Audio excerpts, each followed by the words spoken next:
Hello, welcome to my media log for the month of December. This will just be me going over all the media I consumed in the month. Manga, books, music, shows, whatever I feel like including. There will be timestamps if you want to jump around, but as always we'll start with the manga. It's the first weekend in December, and I've read a couple things. If you saw my reading log from last month, I only read one series, so this month I'm gonna try to give y'all more of a variety. But first I read volume 10 of Cross by Love, Otaku X Punk. I love this series so much. Every time I show it, I say the same thing though. We're getting closer and closer to people revealing their identities. Things are clicking in people's brains. But I think the problem with the series is the volumes are so short. Like, I was certain that a certain plot point would get resolved in this volume, but it's still a cliffhanger. So, that's why the series is so long, because, the volumes are really short. They pack in a lot of comedy, and sometimes the plot lines are a little bit more secondary, which is okay, but I got to the last page and I was like, oh my gosh, no, like, it's not happening until next volume. But if you're unfamiliar with the series, it is about two guys in high school. They really don't like each other at school. One is a nerd, one is this kind of delinquent guy. And the nerd guy works at a cafe where he cross-dresses. The delinquent guy falls in love with his, work persona. The delinquent guy starts to cosplay himself because he feels awkward going into this cafe as his, boy self. And then they kind of fall in love with each other, like, in their cross-dressing.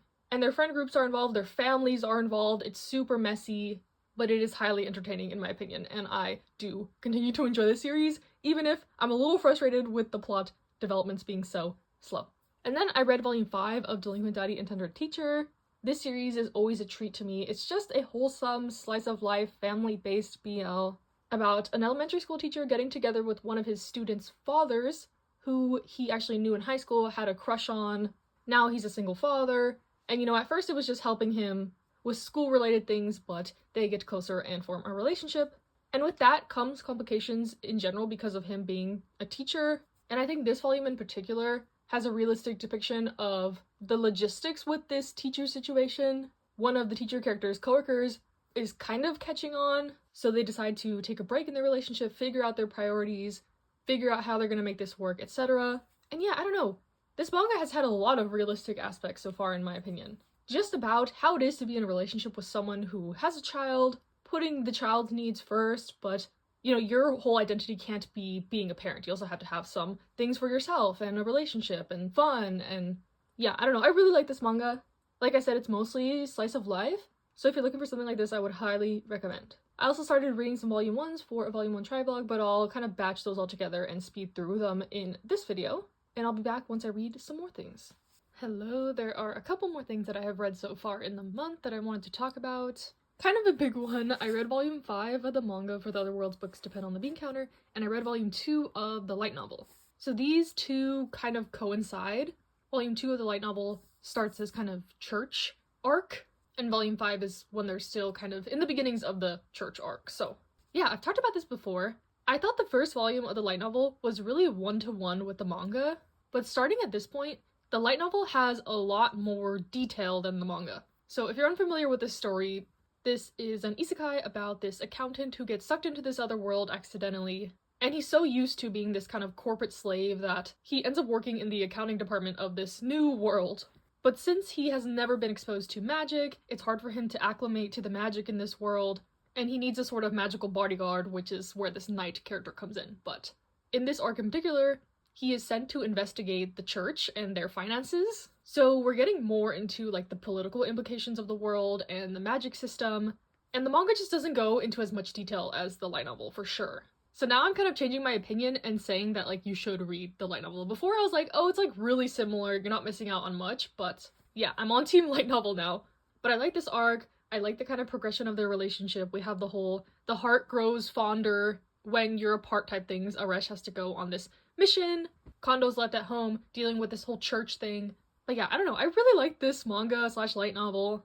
I like the romance, I like the isekai aspects, I like the political aspects. Has pretty much anything I could want in a series. The light novel is also more spicy than the manga, if that's something you're looking for. The manga tends to kind of just fade to black at, like, sexual moments, while the light novel has more detail. It has more detail in every aspect, including that. So yes, very happy I could, absorb a big chunk of this series this month. Similarly, I read volume 3 of The Perks of Being an S-Class Heroine. This is one of my favorite isekai manhwa coming out right now. This one is about a woman who dies and gets reincarnated into this S-Class story, but because of this isekai thing, she gets some kind of leg ups in the story. Her skills progress super fast, she gets bonus items, stuff like that. So she can survive in this super hard story. This one sees the conclusion of this kind of mini arc that they had. We're seeing the repercussions of her meddling with the original story a lot. Because our main character is, like I said, just trying to survive, she doesn't really care about the story integrity. So I think that'll be really interesting to see, more down the line, what ends up happening. And also she reconnects with a certain character in this volume. And I like the connections to her, original past life. She's kind of getting to live out some of the things she never was able to experience in the past. So I don't know, I think that's a nice aspect to a lot of these kind of isekai manhwa. So yeah, that is it for now, and I'll be back if I read any more manhwa or light novels the rest of the month. Okay, hello. It is the end of December, and I have read about 45 more volumes of manga, but they're all for videos, and I don't really feel like speed running summaries of all of them here, so I'll just pick out some kind of notable ones if that's okay, and I'll direct you to those videos for my in-depth thoughts, or you can comment or DM me if you want to hear something specific. But the past 2 days, I have been doing a 24-hour manga reading challenge, so yeah, that's why I have such a big chunk of stuff that I read. But one of the notable ones was I finally finished Dr. Stone. I read volumes 23, 24, 25, and 26. Obviously, we all know I love Dr. Stone. I've just been procrastinating on reading it for a multitude of reasons. But I was pretty satisfied with this ending. It wasn't the best thing ever. There were definitely higher points throughout the series, but I was satisfied. I love these characters. I love this world. Someone told me there's kind of a sequel, volume 27, that's releasing, so I'll definitely be getting that. Highly recommend if you want a science-based action, comedy, drama manga. Another series I finished in that 24-hour video was Neighborhood Story. I read Omnibuses 2, 3, and 4. This is another series that I thoroughly enjoyed. I love Ayazawa's works. This one is about two childhood friends getting together, and the main character dreams to be a fashion designer. They go to this fashion arts school. So very aesthetically pleasing. There's classic Ayazawa drama, not as heavy as some of her other series. This one is way more lighthearted in tone. I thought it was such a cute story. I really like the characters. And this is the prequel to Paradise Kiss, and now I really want to reread Paradise Kiss with a new lens on some of the characters. I also read a good chunk of Kageki Shoujo volumes 1, 2, 3, 4, and 5. This one is about these girls in this kind of training program school for this all-girls theater troupe.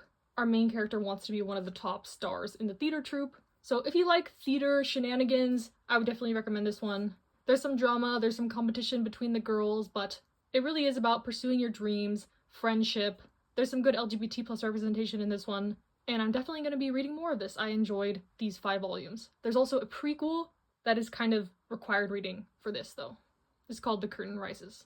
I also read this full series, Ristorante Paradiso and Hente Volumes 1, 2, 3 by Natsume Ono, one of my favorite mangakas, we all know. This one is about this restaurant in Italy where all the workers are these older guys in glasses, and it's kind of just short stories about all these men and their lives and their romances and their drama. It's very much a vibe.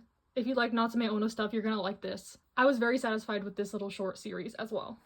Then I finished 2 other short series. I finished Goodbye My Rose Garden, which is a historical set girls love that I thought was super cute, highly recommend. And then I finished Kimi ni Todoke Soulmate. Not very cute in my opinion, do not recommend. Watch my video to hear more of my thoughts on this. And then these are some 1 volumes of a series that I read. I read Oshinoko Volume 8, First Night with the Duke Volume 6, Windbreaker Volume 3, Kaiju Number 8 Volume 9, A Sign of Affection Volume 10, Cinderella Closet Volume 2, My Happy Marriage the Manga Volume 4, Tenmon's B-Side Volume 5, Hirayasumi Volume 3, Blue Lock Volume 15, How I Met My Soulmate Volume 2, and then for the series that I read 2 volumes of, I read Nozaki-kun Volumes 14 and 15, and March Comes In Like a Lion Volume 2 and 3. So those are all the ones I read for the 24-hour reading challenge. Again, let me know if you have any questions, or just check out that video for my in-depth thoughts on all of these. But also, as I mentioned before, I started a volume 1 reading vlog. I haven't finished it yet though, so that video is not quite ready. I will link it when it is. But so far for that video, I have read Semantic Error Volume 1, The One-Shot Nude Model, My Secretly Hot Husband Volume 1, Men of the Harem Volume 1, I Tame My Ex-Husband's Mad Dog Volume 1, Opposites Attract Volume 1, Praise Me When I'm a Good Boy Volume 1, All or Nothing Volume 1, and the first omnibus for Colette Decides to Die. I'll talk about this one here because this has been my favorite so far. But these first 2 volumes were so good. I definitely get the hype for this series. It's about our main character, Colette, who is kind of an apothecary doctor in this village, but she's super overworked. She really cares about her job, she has a passion for it, but she is just so burnt out. She ends up listening to this kind of urban legend and falls down this well that leads her to the underworld, where she meets Hades, who is sick. She treats him and kind of finds him to be a kindred spirit. He also is a workaholic. So through this kind of relationship, they are helping each other out, trying to be more healthy, kind of rekindling their passion for their jobs. Talks a lot about life and death and how to be a good person, and it has a lot of good lessons just in these first 2 volumes, and I am enjoying it immensely. I love the art, I love the characters. There's some potential romance going on, which is always a little for me when it's like a supernatural old being like a human, but we'll see how that goes. Just wanted to shout this one out because, yeah, I really enjoyed it. Hopefully I can read some more volume 1s for that and get that video up in January, but yes, that is all the manga I've read so far this month. And let's move on to the next segment. Okay, hello, moving on to the books. I have read 1 book so far this month, and that is Forget Me Not by Julie Soto. Somebody recommended this to me, and I picked it up at a local book sale recently, and I've been in the mood for a romance book after reading some kind of mediocre mysteries. So I picked this one up, and overall, I did enjoy it a lot. This one is kind of a second chance romance, which I don't think I've read before, so it was interesting to read kind of this trope. Our main character is a wedding planner, and her ex-boyfriend is a florist. So, you know, when they were together and before they were together, they did a lot of weddings together. But after breaking up, they, didn't work together anymore. Flash forward a couple years, and our main character gets this offer to be the wedding planner for this, huge social media star. So this is, a make or break moment in her career because she's just starting out her wedding planning business. And her ex, the florist, has connections with this couple, so it turns out that he's going to be working the wedding as well, and they have to meet again and coordinate, figure out how they're going to work together, resolve the unresolved feelings, etc., etc. And this one is also a dual perspective, so the parts in the present are from the main character's point of view, and then kind of recollections of the past is from the love interest's point of view. And I always struggle with the dual POV books. Honestly, I liked her perspective much more. His was nice at times, but most of the explicit content was from his point of view. So it was kind of is that all you missed about your relationship? But putting that aside, he is a very serious, almost hopeless romantic type of guy, while she is more non-committal, doesn't believe in marriage because her mom has been married 16 times. She just views weddings as a big party and doesn't want to get hurt by, committing to a long-term relationship. So their views on relationships are very different. That's a big part of the reason that the rift started and their relationship ended. But as one could imagine, having to work together on this wedding brings them back together. And I thought that aspect was nice, but I kind of liked the actual wedding planning aspects a lot. I myself am a planner, for vacations, for trips, for big purchases, I am a planner. So those aspects really intrigued me, and also the setting is in Sacramento where I used to live, so the setting was very familiar to me, and that also was an added layer. So yeah, overall I thought this was a nice, cute romance book. It's exactly what I was looking for. A little tiny bit spicier than I would normally read, but I'm surprised that I did like this kind of exes to lovers trope that I've heard of people enjoying, but I just had never experienced it myself. So yeah, I would recommend this, and I'm already reading another book kind of in this same vein, so hopefully I'll finish that this month as well. Okay, hello, I have read 1 more book so far this month, and that is In the Event of Love by Courtney K. So I picked this book up from my shelf because it is a Christmas, winter themed romance, and it's almost Christmas at the time I'm filming this. So who doesn't like a good seasonal book? And overall, I thought this book turned out to be okay. During parts, I was thinking in my head oh my gosh, I'm gonna be ranting about this in my review, but now that I've let it settle for a couple days, it's not as bad as I felt in the moment, I guess. So after reading Forget Me Not, I was in the mood for this sort of vibe. The synopsis for this one is our main character is an event planner in LA. She works with celebrity clients and stuff, but she accidentally kisses one of her clients at a bar one night. and this makes major tabloids, and she's kind of shamed from the industry. So she ends up going back to her hometown, Fern Falls, this quaint little mountain town in California still, that she hasn't gone back to in a long while because it just has bad memories associated with it. And also her first love, crush, is there. So in Hallmark movie fashion, she ends up running an event to try to save her ex-crush's tree farm. The town is being threatened to be overrun by a big corporation trying to build this outlet mall, so there's kind of like a subplot of this whole saving the small town, as well as the romance between her and her like ex-best friend slash lover. And all of the conflict just seemed very childish, surface level, and got resolved too quickly for my liking. Like, our main character is 25, but she acts like she's 16 still, which is when all of these, you know, quote-unquote traumatic things happen to her in her small town. And even by the end, it feels like she hasn't really progressed much. Everything could have been solved with some communication back in the day, of course. She starts the book kind of thinking she's better than everyone because she went off to the big city while all these people are still stuck in their podunk town. She doesn't realize that these people actually still cared about her, especially her father, who she hadn't made the effort to really keep in contact with. She didn't keep in contact with any of her old friends. She is very much the victim in her mind in every scenario. So TLDR, the main character was just unlikable, and it made it hard to read at points. Like, even near the very end, I guess this is a spoiler, there's that famed, like, third act breakup that happens, and some of the stuff she says are just so hurtful. She says these hurtful things to these people, and they forgive her, kind of at the drop of a hat, which is so annoying to me. And the romance itself is a little bit cringy. It can be sweet at times, but yeah, everything just resolves super cheesily. The drama, the conflict seems surface level. So I think if you don't take this too seriously, it's like a nice read. I would give it like a 2.5 star. I knew what I was getting into in terms of like the Hallmark cheesy Christmas book, but it was kind of too hard to overlook some aspects, especially with the main character being so insufferable. So be warned if you decide to pick up this book, but I haven't heard anyone really talk about it. But like my luck with sapphic manga, I haven't had the best luck with sapphic books either, so if you have some recommendations for me, please let me know. I'm so open to them.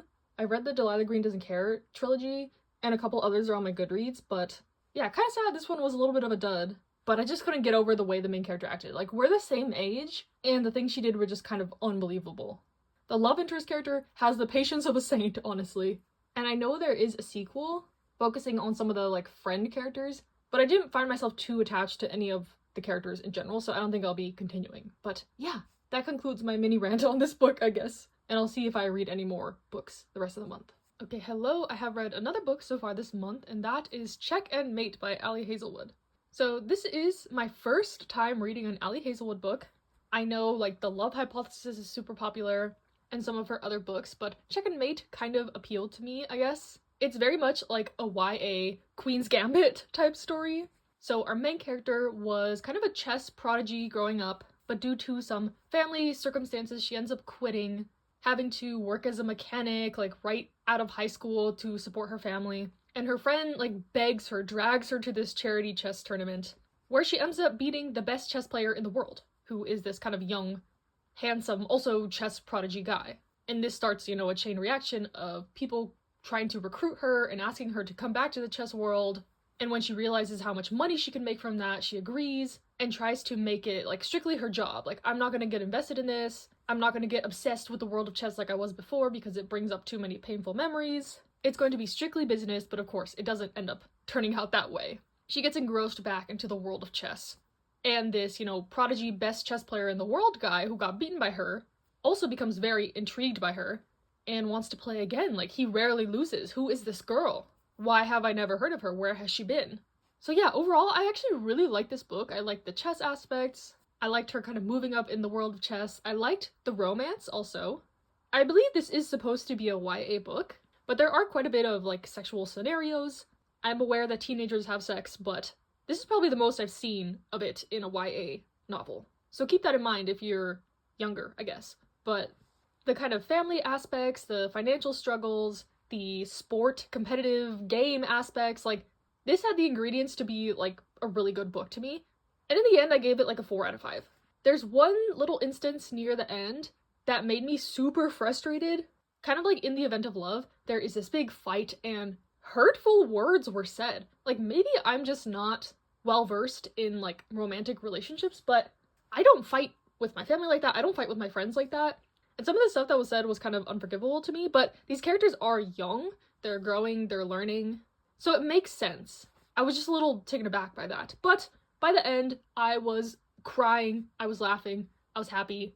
It was all fine and dandy, and yeah, this definitely makes me more interested in reading some of Ali Hazelwood's other books. Her like Goodreads bio states that she writes like STEM-focused novels. And as a scientist myself, I'm always a little bit wary of those types of books. There's a level to how much I can, stand like scientific inaccuracy and stuff like that. So I try to stay away from them, but I enjoy stuff like Dr. Stone, where it is very science, focused, but stuff is exaggerated. So I don't know.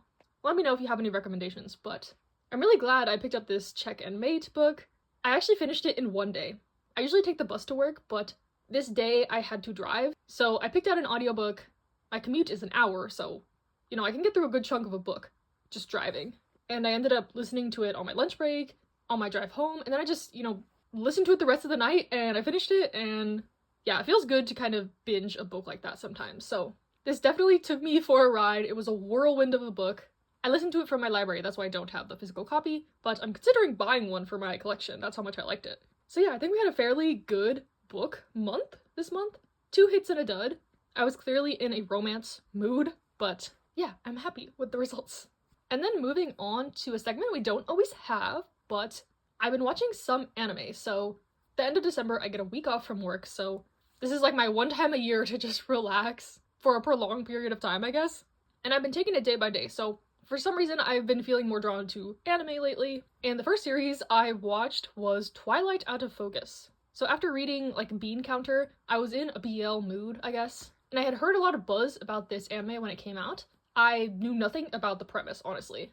I ended up watching this all in one sitting. It's just 12 episodes, which again, I haven't done in a long time. Takes me back to when I was, in college or a teenager and had time to just sit and watch a whole anime in a day, but I thought this one was interesting. So it follows these 3 couples in high school. They're at an all-boys school. Some of the couples are roommates, but it centers around this filmmaking club at the school.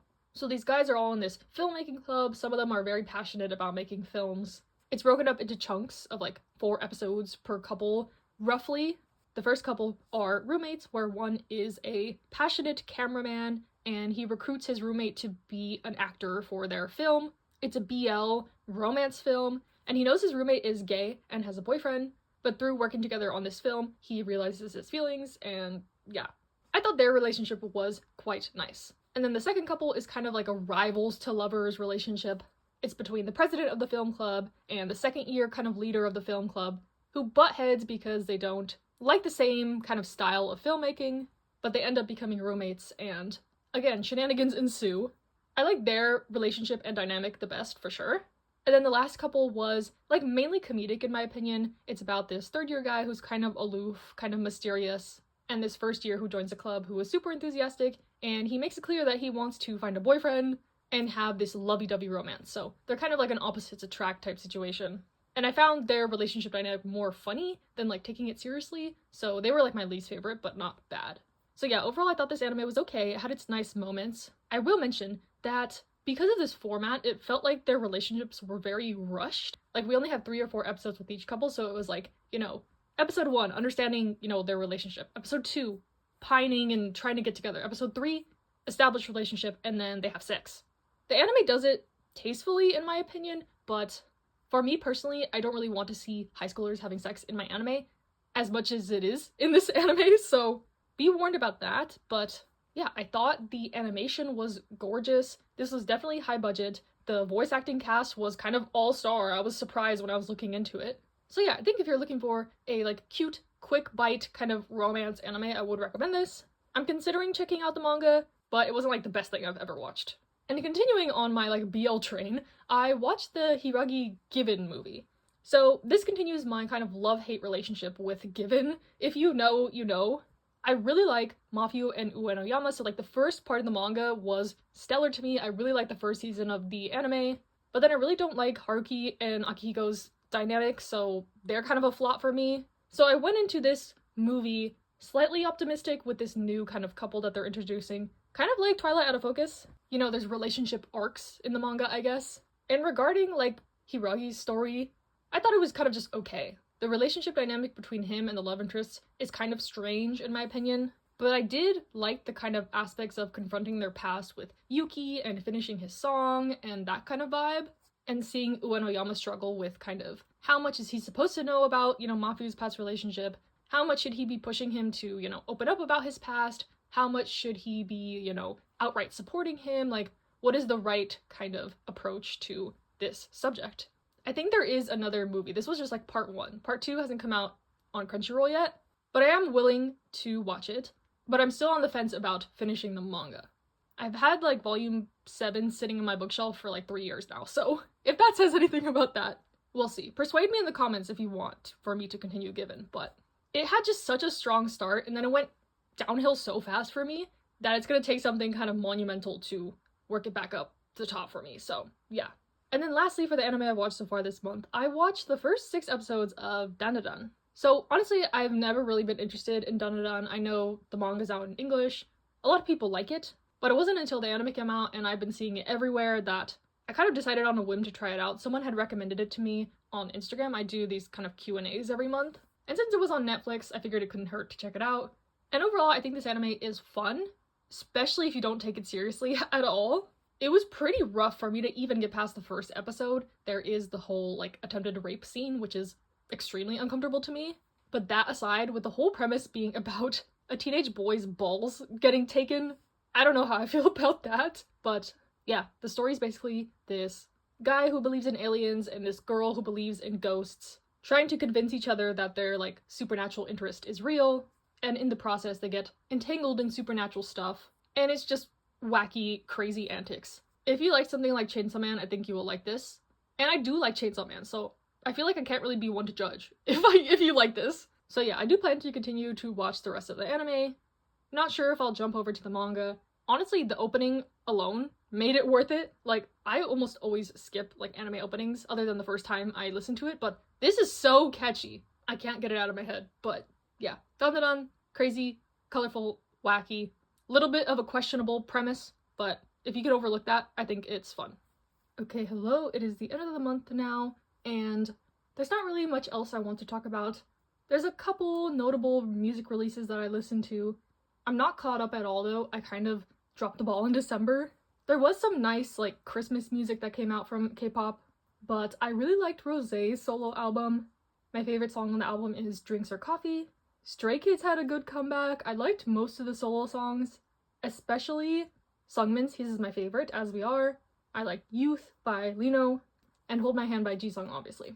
But I also liked Walking on Water. It was definitely a different sound for them, very hip-hop leaning, but I think they did it well. I liked it.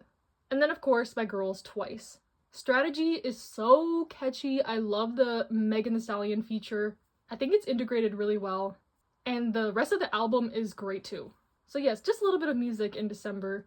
But I'm quite satisfied with how this month turned out. Lots of books, lots of manga. Hope you enjoyed my last media log of the year. Stay safe, stay happy, stay healthy, and I'll see you in the next one.